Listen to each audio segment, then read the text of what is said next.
이어서 진행할게요. 다음 교재 91페이지입니다. 5번째 숫자 그리고 6번째 로마자 한꺼번에 정리를 해볼게요. 14번이죠. 14번은 숫자에 대한 것들. 점자로 숫자를 표기하기 위해서는 지금부터 숫자입니다. 숫자로 인식해 주십시오 라고 하는 선언이 필요한데 그 선언은 수표를 통해서 이루어집니다. 그러니까 숫자를 표기하기 위해서는 기본적으로 수표 선언을 해주고 내가 표기하고자 하는 숫자를 그 뒤에 이어서 제시를 해주면 되는 거예요. 수표는 3, 4, 5, 6입니다. 입에 붙이기 수월하잖아요. 그죠? 지금 같이 익혀두시는 걸로. 수표는 3, 4, 5, 6이고 그 뒤에 내가 표기하고자 하는 숫자를 써주면 될 것인데 숫자에 대해서는 지금 준비가 다 되어 계시죠. 그죠? 한번 적어볼까? 자, 1은 1점입니다. 2는 1, 2, 3은 1, 4, 4는 1, 4, 5, 5는 1, 5점, 6은 1, 2, 4, 7은 1, 2, 4, 5, 8은 1, 2, 5, 9는 2, 3, 0은 2, 4, 5 이렇게요. 저는 이 점자에서 숫자들을 학교 다닐 때 이제 노래로서 암기를 했었는데 리듬에 맞춰서 특정 내용을 기억하는 방법을 우리는 운율이라고 얘기를 해요. 지적 장애 파트에서 다시 정리를 해드릴 건데 그렇게 암기를 했더니 절대 잊혀지지 않습니다. 아주 명확하게 자리 잡고 있는 거야. 아마 제가 죽을 때까지 이 내용들은 잊지 않을 것 같습니다. 그런데 문제는 뭐냐면 그 한계에 갇혀버리는 느낌이 조금 있어요. 뭐냐면 그러한 리듬에 따라서 순서대로 오지 않으면 기억을 하는 것이 버벅이게 되는 거예요. 무슨 얘기냐면 지금과 같이 모두 기억을 해내긴 했습니다만은 난데없이 갑자기 8이 뭐냐라고 물어보면 조금 혼란스럽습니다. 바로 1, 2, 5가 인출되는 것이 아니라 8은요 1은 1점, 2는 1, 이렇게 노래를 불러서 여기까지 와야 8을 찾아낼 수 있는 그런 문제가 있죠. 자, 그러나 저러나 절대 잊혀지지는 않습니다. 그런데 저희처럼 이제 강의를 하고 연구를 하는 사람들은 내 능력의 한계가 거기까지인가라고 생각하면 환장하는 것이죠. 그래서 이제 극복을 하기는 할 건데 우선은 이렇게 기억을 해두시고 중간에 쓸데없는 소리가 좀 들어가고 있네요. 자, 이렇게 정리를 해두고 가봅시다. 그리고 나서 이제 이런 규정 한번 볼까?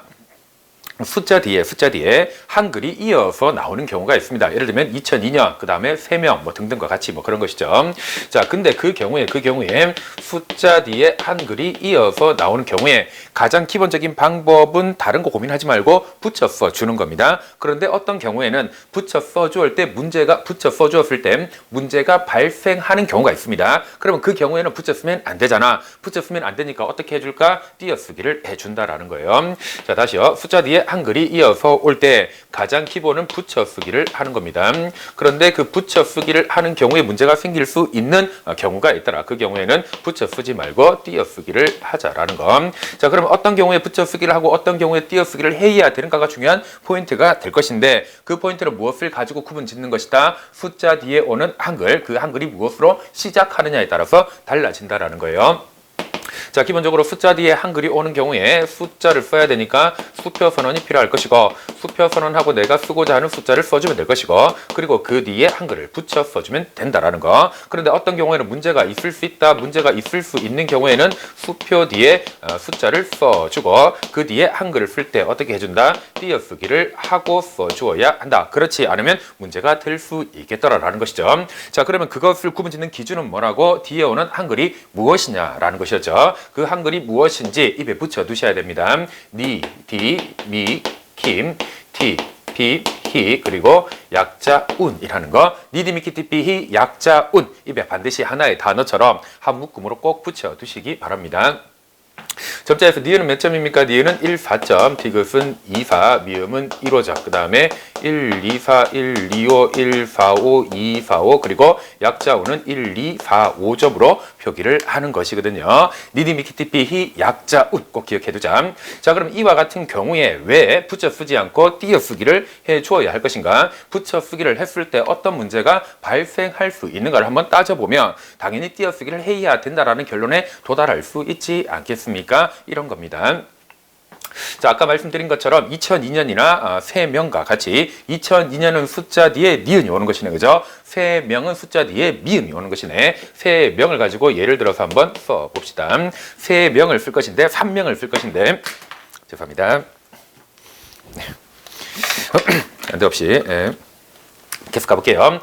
숫자 3입니다. 그러니까 수표 선언이 필요하겠네. 3, 4, 5, 6 적어주고요. 숫자 3을 쓸 것이야. 숫자 3은 아까 뭐였더라? 숫자 3은 1사점이네요. 숫자 3을 쓰기 위해서 1사점을 써주었고 그 뒤에 명을 쓸 거야. 초성이 뭐가 되는 겁니까? 미음이다. 그렇죠? 미음은 아까 어떻게 체크를 했더라? 1,5점이네. 미음을 쓰기 위해서 나는 1,5점을 쓸 것이야. 나의 의도는 뭐였지? 미음인 겁니다. 그리고 그 뒤에 0을 써주면 되잖아. 그죠? 명을 만들기 위한 구조를 보니까 초성 미음이 있고 그 뒤에 약자 0을 쓰면 되겠네. 약자 0은 1, 2, 4, 5, 6이었지 않습니까? 그런데 이렇게 적어준다면 문제가 있습니다. 무슨 문제가 있냐면 수표 선언을 하고 1, 4점을 적어주어서 숫자 3이네. 좋아. 그런데 그 뒤에 오는 글자가 뭐였더라? 1, 5점이잖아. 그런데 1, 5점은요. 오직 미음의 의미만을 가지고 있는 것이 아니라 오직 미음만이 1, 5점이라고 표기되는 것이 아니라 1, 5점은 미음뿐만 아니라 어떻게 여기 숫자를 보니까 숫자 5의 역할도 하고 있는 것이네. 다시 얘기하면 1, 5라고 하는 기호의 의미는 중복되고 있다라는 겁니다. 그런데 그 중에서도 하필이면 마침 어떻게 숫자와 점의 형태가 동일한 숫자와 점의 기호를 공유하는 것이 된다라는 것이죠. 숫자 미음은요. 숫자 미음은 숫자 5하고 점의 형태가 동일하더라. 그런데 이 경우에 바로 앞부분에 뭐가 있었습니까? 수표 선언이 있었지 않습니까? 수표 선언 이후에 숫자가 왔고 여전히 숫자로 인식될 수 있는 미음의 기능도 하지만 숫자로 인식될 수 있는 1호점이 와버렸으니까 수표 뒤에 왔으니 당연히 숫자로 인식하게 되지 않겠습니까? 그래서 이렇게만 적어준다면 어떻게 읽히게 될 것인가? 수표 뒤에 숫자 3이 왔고요. 1호점이 왔습니다. 숫자 5로 인식되겠지. 그리고 1, 2, 4, 5, 6 약자 0이잖아. 초성 이형 생략하고 약자를 사용한 것이다. 35, 0으로 오독되게 되는 것이겠죠. 이 경우는 오독이 되는 겁니다. 그러면 오독하면 안 되니까 어떻게 하자?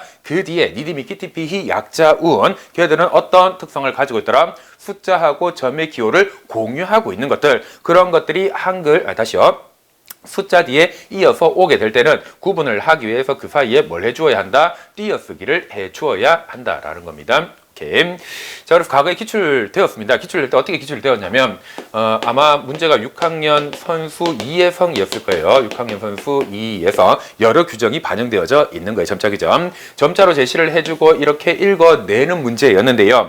자, 그런데 그때 이것을 표현하기 위해서 숫자를 표기하기 위해서 3, 4, 5, 6 수표가 왔겠죠. 그죠? 자, 그리고 나서 숫자 6을 써 주었을 겁니다. 그리고 그 시험 문제에서 당연히 뒤따라오는 히 어디 갔지? 니디미키 티피 히가 포함되어져 있으니 히는 숫자하고 점의 형태를 공유하고 있는 것이니까 오독하지 않도록 하기 위해서 점자 규정상 어떻게 띄어쓰고 히를 써주었지 않겠습니까? 그리고 나서 뒤에 학년 뭐 이런 것들이 점자로 표기되어졌겠죠. 자, 수표가 왔네. 숫자 6이네. 그런데 띄어쓰기네. 띄어쓰기는 아까도 말씀드렸다시피 점자에서의 공백은요. 띄어쓰기를 위한 목적도 있지만 오직 유일한 목적이 띄어쓰기는 아니라고 얘기를 드렸죠. 공백은 어떻게 문법적 기능으로도 활용되고 있다. 그 문법적 기능으로 활용되어질 때 묵자로 옮겨 쓰는 과정에 문자로 그죠? 묵자로 옮겨 쓰는 과정에 글자를 쓰는 과정에 거기에도 띄어쓰기를 적용하면 안 된다라는 것이죠. 자, 그래서 여기 점자 표기성 공백이 있고 그 뒤에 학년인데요. 묵자로 표현할 때도 띄어쓰고 학년이라고 적게 되면 문제가 되는 겁니다. 이렇게 적으면 사실 오답이 되는 거예요. 이때의 공백은 문법적 기능이고 묵자로 옮겨 적을 때는 띄어쓰기를 하는 것이 아니라 6학년으로 써주어야 하는 것이죠. 그래서 이 문제가 나오고 나서 이제 시험을 보신 이후에 수험생들이 질문이 많았습니다. 띄어쓰기를 했는데요. 채점 됩니까? 채점 되지 않습니까? 정확하게 채점을 하자면 오답인 거예요. 그래서 이런 경우도 있습니다. 혹시나 제가 조금 헷갈려가지고요. 띄어쓰기 한 듯 안 한 듯 그렇게 애매모호하게 적었는데 잘했죠 선생님 이런 얘기를 한 학생도 있었고요. 그러니까 완전히 띄어쓰는 것도 아니고 완전히 붙여 쓴 것도 아니고 애매모호하게 뭐 이런 식으로 적어두었습니다. 선생님 저는 아마 정답일 거예요. 이렇게 얘기한 학생도 있었습니다. 결과적으로 합격을 하셨어요. 오케이. 그래서 숫자와 연관 지어져서 중요한 내용입니다. 시험 문제 출제되어지고 있고요. 그리고 난이도도 제법 되는 것이죠. 체크를 해둡시다. 니디미키티피히 약자운 입에 꼭 붙여주시고요. 자, 그리고 나서 이런 구조를 한번 볼까? 숫자를 활용해서 표기하는 중간에 숫자 뒤에 하이픈이 오고 다시 숫자를 적어야 되는 그런 상황도 올 수 있죠. 하이픈이라고 표현했습니다. 이 하이픈의 의미는 뭐다? 붙임표라고 얘기를 하더라고요. 그래서 그 붙임표는 사실 우리가 아까 붙임표라는 점자 기호를 익혔지 않습니까? 이 하이픈은 한국말로 붙임표입니다. 그 붙임표는 붙임표 36점으로 표현하면 되는 거예요. 그럼 앞뒤에 숫자만 쓰면 되겠네. 숫자가 있으니까 뭐가 필요할까? 수표 선언이 있겠다. 그렇죠? 그런데 문제는 무엇이지? 숫자 사이에 하이픈이 왔다. 그 각각에 대한 수표 선언을 별도로 해야 되는가 하지 않아도 되는가가 문제가 되겠죠. 자, 그래서 기억하실게요. 숫자 뒤에 하이픈이 오고 숫자가 오는 경우도 있고, 그리고 숫자 뒤에 물결표가 오고 숫자를 써야 되는 경우가 있는데, 이 둘에서 뒷부분에 있는 숫자 표기하기 전에 수표 선언을 어떤 경우는 해야 하고 어떤 경우는 하지 않아야 한다라는 거. 하이픈인 경우에는 수표 선언 다시 하지 않아도 관계없습니다. 하지만 물결표로 연결되어져 있을 때 뒷자리의 숫자는요, 다시 수표 선언을 해주고 써주어야 한다라고요. 자, 그래서 적어볼까? 숫자, 그 다음에 하이픈 뒤에 숫자인 경우에는 수표 선언하고 숫자를 써줍니다. 그리고 나서 하이픈 36점 적어주고 뒷부분에 숫자를 적을 때는 또 다른 수표 선언이 필요하지 않습니다. 자, 그리고 물결표인 경우에는요, 수표 선언하고 그 다음에 숫자를 써주고요. 물결표이니까 36.36점이에요. 복잡하지 않잖아. 지금 기호 익혀두실게요. 그리고 나서 뒷부분에 숫자를 쓰기 위해서는 수표 선언이 한 번 더 필요하다, 이 경우에는요. 자, 그래서 이 뒷부분의 차이를 꼭 기억을 해 주셔야 된다라는 거. 이 둘을 서로 헷갈려 할 이유는 없겠다. 그렇죠? 하나는 되고 하나는 되지 않는다. 이렇게 구분 지어 두시고 반드시 체크를 해 두시기 바랍니다. 자, 그럼 이 두 가지가 사실 헷갈리지는 않는데, 그럼에도 불구하고 조금 비중을 둬야 되는 것들이 있어요. 뭐냐면 바로 이 부분이죠. 왜냐하면 지금부터 설명드리고자 하는 다른 규정과 연관되어져 있기 때문입니다. 예를 들면 이런 상황 한번 가정해 볼게. 자, 우리가 숫자 뒤에 하이픈이 오는 상황, 그런데 그 뒤에 글자가 올 거예요. 한글이 올 것인데, 그런데 그때 그 한글을 쓰는 목적 자체가 번호를 나타내기 위한 것 있지 않습니까? 교과서도 10-가, 10-나 이렇게 나눠질 때 그 뒤에 붙게 되는 가, 나는 어떻게 순서, 번호를 나타내기 위한 목적으로 쓰는 한글이라고 볼 수 있겠죠. 자, 그때 숫자 뒤에 하이픈이 오고요. 그 뒤에 한글이 오는 구조, 이 구조에서 사용되는 한글의 목적은 번호, 순서를 나타내기 위한 것이다. 이때 고려할 사항이 있습니다. 이때 고려할 사항의 포인트는요, 마찬가지 또 입에 한번 익혀두셔야 되는데, 뒤따라오는 한글이 번호를 나타내기 위한 것인데, 그 중에서도 어떤 거? 나다, 마카, 타파, 하인 경우에요. 나다마카 타파하 입에 붙이기 수월한데 어딘가 익숙합니다. 어디에서 왔을까? 니디미키 티피히 약자 운에서 왔다. 그렇죠? 자, 니디미키 티피히 약자 운에서 운은 빼버리고요. 나다마카 타파하 입에 붙여 두시기 바랍니다. 자, 숫자 뒤에 하이픈이 오고 그 뒤에 한글이 올 것인데, 나다마카 타파하인 경우에 그 한글이 마침 나다마카 타파하인 경우에 무엇을 고려하자라는 것일까? 뻔하지 않겠습니까? 자, 이 경우에 보니까 공통적으로 어떻게 아가 들어가 있네. 일반적인 상황에서는 아를 어떻게 해야 되지? 제외하고 아 중성 빼기 법칙을 적용해야 될 것인데, 이 경우에는 아 중성 빼기 법칙을 적용해버리면 문제가 되는 부분이 있습니다. 그래서 이와 같은 경우에는 아를 생략하는 것이 아니라 생략하지 않아야 된다. 아를 써주어야 한다라는 겁니다. 이해되십니까? 아를 풀어서 표기를 해주어야 하는 거예요. 자, 그러면 어떤 문제가 생길 수 있을까? 이렇게 하지 않았을 때, 다시 얘기하면 R을 생략했을 때 어떤 문제가 생길 수 있을까? 이렇게 한번 볼까? 수학 10-나에서 얘를 한번 표기해 보자고요. 우선은 10을 쓰기 위해서는 수표가 필요하겠죠. 수표 3, 4, 5, 6 적어주고요. 3, 4, 5, 6 적고요. 그 다음에 숫자를 표기해야 되겠죠. 1, 0을 표기해 줄 겁니다. 그리고 그 사이에 3, 6점 하이픈을 적어주겠죠. 그리고 나를 쓰기 위해서 초성 니은은 몇 점이었더라? 1, 4점이 되겠죠. 자, 그리고 R을 생략했다라고 가정해보자고 아 중성 빼기 법칙을 적용하는 상황이라고. 그때 발생할 수 있는 문제가 뭐냐면, 우선은 앞부분에 수표가 왔습니다. 수표가 왔다 그렇죠. 그리고 나서 내가 표기하고자 하는 숫자가 왔어요. 그리고 붙임표 36점이 왔습니다. 하이픈이요. 그리고 그 뒤에 오는 것이 마침 나는 나를 쓰기 위해서 아중석 빼기 법칙을 적용하여 1, 4점으로 초성 니은을 적어 두었는데 그런데 이 니은 1, 4점은요 어디에 있습니까? 니은 1, 4점은 어디 있더라? 숫자 3하고 점의 형태를 기호를 공유하는 것이지 않습니까? 숫자하고 공유하고 있더라. 그런데 마침 지금 상황은 어떤 상황이냐면 수표 선언이 되어져 있고요. 내가 원하는 숫자를 썼고요. 36점이 적혀져 있고요. 그리고 다시 숫자하고 점의 형태를 공유하는 한글까지만 와버린 겁니다. 그럼 이 구조는 무엇하고 동일하지? 위에 있는 이 구조하고 동일하죠. 숫자 하이픈 숫자를 표기할 때 수표 선언하고 숫자 쓰고 36점 쓰고 수표 선언 다시 하는 것이 아니라 숫자만 그대로 썼지 않습니까? 마찬가지 수표 그 다음에 숫자 하이픈 그 뒤에 숫자에 해당하는 것들이 나와 버렸으니까 이렇게만 표기를 하게 된다면 10-나로 읽히게 되는 것이 아니라 어떻게 되게 될까? 10-3으로 읽히게 되겠죠. 맞나요? 10-3으로 읽히는 것은 나의 의도가 아니지 않습니까? 이렇게 읽혀서는 안 된다라는 건. 자, 그래서 그 뒤에 어떻게 R을 생략하는 것이 아니라 R을 써주어야 한다라고요. R는 1, 2, 6점이죠. 이렇게 해두어야 한다. 나다, 마카, 타파, 하가 오는 경우에요. 그렇게 구분해 두시기 바랍니다.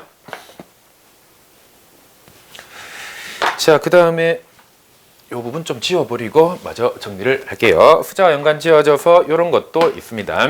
자, 한글의 자음자가 쓰여지기는 했는데 순서를 나타내기 위한 목적으로 흔히 그런 경우가 있지 않습니까? 우리가 문서 작성을 할 때 번호를 1, 2, 3, 4를 붙일 수도 있을 것이고 그 순서를 가나 다라로 쓸 수도 있을 것이고 그 다음에 자음자만을 단독으로 기역, 니은, 디귿 순서로 문서를 작성할 수도 있지 않습니까? 그런데 그때 제목을 붙였다 순서를 나타내기 위한 목적으로 그 경우에 자음자가 순서를 나타내는 경우에 고려할 사항이 있다라는 겁니다. 이때 적용하는 것은 뭐냐면 자음자가 단독으로 쓰이는 경우라고 볼 수 있지 않겠습니까? 단독으로 사용되니까 오음표가 필요하겠죠. 오음표는 1, 2, 3, 4, 5, 6점이요. 그리고 내가 쓰고자 하는 자음자가 와야 될 것인데 가장 기본은 당연히 초성 자음을 생각하겠지. 그런데 이때는요 초성이 오는 것이 아니라 어떻게 종성 자음이 자리하는 것으로 그렇게 기억해 두시면 되겠네요. 종성 자음이요.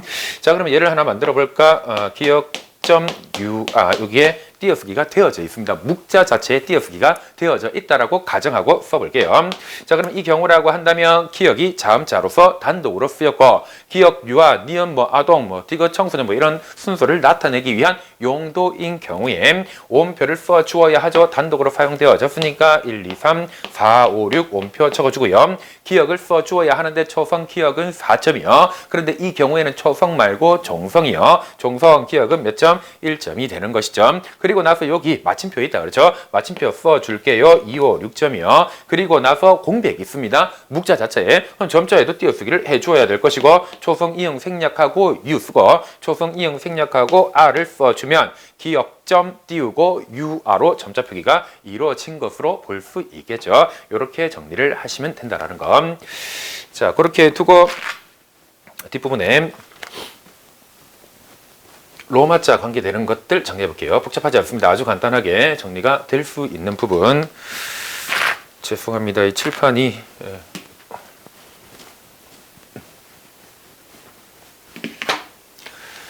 15번이 되어야 하겠죠. 15번은 로마자라고 적어 두었는데 영어 알파벳이라고 생각하면 돼요. 로마자를 쓰기 위해서는 지금부터는 로마자입니다 라고 그렇게 인식해 주십시오 라고 하는 선언이 필요합니다. 그것을 시작표라고 얘기를 하는데 시작표는 3, 5, 6이고요. 자, 로마자 사용이 이제 끝났습니다. 더 이상 로마자 아닙니다. 종료할게요 라고 하는 종료표도 있습니다. 종료표는 2, 5, 6점이요. 자, 문장 안에서 로마자가 사용되어질 때 시작표 3, 5, 6으로 선언을 해주고 끝났습니다. 종료표 2, 5, 6으로 다시 한 번 더 선언을 해주어야 합니다. 자, 그리고 이와 같은 것들은요. 이와 같은 경우는 로마자의 형태인데 담겨져 있는 의미가 그 기능이 단위를 나타내는 거. 예를 들면 뭐가 있습니까? 센티미터나 미터와 같은 것들이죠. 자, 로마자의 형태이면서 그 의미, 그 기능이 단위를 나타내는 예를 들면 센티미터나 혹은 미터와 같은 것들. 자, 이와 같은 경우에도요. 이와 같은 경우에도 동일하게 적용한다라고 체크하면 되겠죠. 그죠? 특별한 건 아니에요. 동일한 것인데 왜 얘기합니까? 그렇지 않은 것들도 있거든요. 그리고 요 부분은요. 2017년도에 점자 규정이 개정되면서 바뀌어진 부분입니다. 아직 우리 시험에서 요구하지는 않습니다만은. 자, 우선 그래서 동일 적용이라고 체크하겠습니다. 동일 적용이요. 그럼 바뀌기 전에는 어떻게 적용되어졌는가? 그것까지 우리가 알 이유는 없어요. 다만 이렇다라는 거. 자, 로마자 단위가 있는데 단위 중에서 로마자가 아닌 단위도 있죠. 로마자가 아닌 단위요. 로마자가 아닌 단위의 대표적인 건 뭐가 있을까? 우리가 흔히 사용하는 거 퍼센트요. 그리고 또 뭐가 있을까? 각도를 나타낼 때 몇 도 몇 도 할 때 그 도 이렇게 적어둘게요. 로마자가 아닌 단위를 나타내는 이와 같은 것들은요. 어떻게 표기를 하냐면 단위를 나타내기 위한 것이니까 명칭이 좀 달라집니다. 단위표라고 얘기를 해요. 단위표를 적고 그 다음에 내가 단위표는 356점입니다. 356을 적고 그 뒤에 내가 표현하고자 하는 단위에 해당하는 점자 기호를 써주고요. 그리고 단위 표기가 끝났으니까 마무리를 해야 될 것 아니야. 종료를 해줘야 할 것 아닙니까? 그런데 그 종료 표기를 요구하지 않습니다. 종료 표기를 하지 않는다라는 거예요. 대신 그 뒤에 종료 표기를 하지 않는 대신 한 칸 띄어쓰기를 한다라는 거. 자, 이 부분은 다시 말씀드리지만 로마자가 아닌 단위, 대표적으로 이런 것들이 있다라는 거. 그 경우에 단위표를 선언을 해주고 단위를 써주는데 종료는 하지 않습니다. 대신 종료표를 쓰지 않는 대신 한 칸 띄어쓰기가 적용되는데 과거에 그러니까 2006년도 점자 규정에서는 로마자 단위도 이 규정에 적용되어졌었거든. 그런데 이제는 그것이 바뀌어진 겁니다. 로마자 단위도 어디에 적용되는 것이다? 아래쪽 말고 요 규정에 동일하게 적용된다라고 보면 되는 겁니다. 이해되십니까? 자, 그렇게 제시가 되어져 있고 그 다음에 이런 거 볼게요. 로마자 뒤에 숫자가 이어서 오는 경우가 있을 수 있겠네. 예를 들면 뭐가 있을까? A4, 그 다음에 MP3와 같이 로마자 이후에 숫자가 이어오는 거. 자, 그 경우에는 이렇지 않겠습니까? 로마자를 이제 쓸 거니까 선언해야 되겠죠. 로마자 시작표를 써줄 것이고, 로마자 시작표를 쓰고 나서 내가 표기하고자 하는 로마자를 적어줄 것이고, 로마자 표기가 모두 끝나면 이제 끝났습니다. 종료 선언도 해줄 것이고, 그리고 나서 숫자 표기할게요. 수표 선언 해주겠죠. 수표 선언 해주고 내가 표기하고자 하는 숫자 쭉 적어주지 않겠습니까? 자, 그런데 여기에서 보면 군더더기가 있습니다. 굳이 그렇게 하지 않아도 될 것 같은 부분이 있죠. 뭐겠습니까? 수표를 선언하는 이유는 뒤에 오는 것은 숫자로 인식해 달라고 하는 의미더라라는 거. 그 말은 동시에 더 이상은 로마자가 아니라는 의미, 그 기능도 수행할 수 있는 것이죠. 다시 얘기하면 로마자 끝났습니다. 지금부터 숫자입니다라고 두 번 말할 것이 아니라 끝났다는 얘기 하지 않더라도 지금부터 숫자입니다라고 선언을 해주면 그 앞부분까지 로마자였고 이제 로마자는 끝났구나 숫자라고 하니까 인식할 수 있는 것 아닙니까? 그래서 그런 군더더기를 쓸 이유가 없죠. 종료표는 이 경우에 생략하는 겁니다. 빼버리는 겁니다. 로마자 뒤에 숫자가 이어서 올 때 로마자 선언을 해야 되겠지만 로마자가 끝난 이후에 굳이 종료표를 하지 않더라도 수표 선언을 통해서 기능이 충족되는 구조이니 굳이 군더더기를 집어넣을 필요가 없다라는 거, 종료표를 쓰지 않는다. 이렇게 기억하시면 되겠네요. 자, 그리고 로마자를 표기하는 중간에 대문자로 표기해야 될 경우가 있지 않겠습니까? 그 대문자를 만드는 기호가 있습니다. 단어 내에 하나의 로마자만 대문자일 때는 대문자 기호를 써줍니다. 대문자 기호는 6점이에요. 그런데 내가 쓰고 있는 이 단어 전체, 거기에 포함되어져 있는 철자 전체 모두를 대문자로 표기합니다 라고 하는 기호는요, 대문자 단어표라고 얘기를 합니다. 대문자 단어표. 대문자 단어표는 간단합니다. 6점 2개를 써주면 되는 겁니다. 6.6점이요. 자, 이런 구조입니다. 로마자 범위 안에서 우리 시험에 출제될 수 있는 것들 요 정도로 기억하시면 될 것이고 숫자도 마찬가지입니다.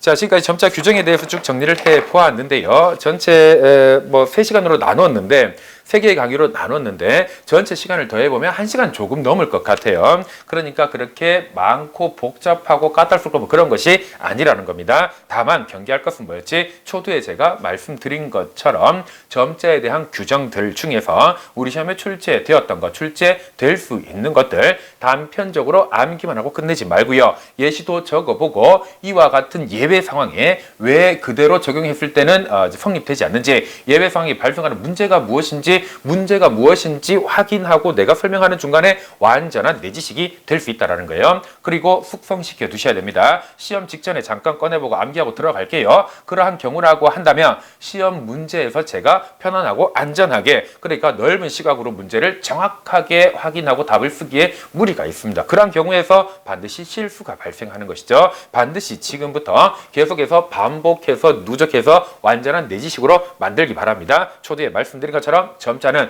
범위가 넓지 않지만 반드시 출제되는 요소이거든요. 자, 그렇게 해서 2021학년도 특수교사 임용시험을 앞두고 우리에게 필요한 점자 관련된 내용들은 강의를 여기에서 마무리하도록 할게요. 자, 그리고 그 뒤에 이제 첨부해드린 자료에 지금까지 기출됐던 문제, 점자 관련된 것들을 모두 실어 두었는데요. 문제 한번 풀어보시기 바랍니다. 그 문제에 대한 정확한 체크, 그 다음에 뭐 설명 등등은 정규 강의에서 포함시키도록 할게요. 자, 미리 풀어 놓으시기 바랍니다. 반드시요. 자, 그렇게 하고 점자 특강 마무리하겠습니다. 고생 많이 하셨습니다.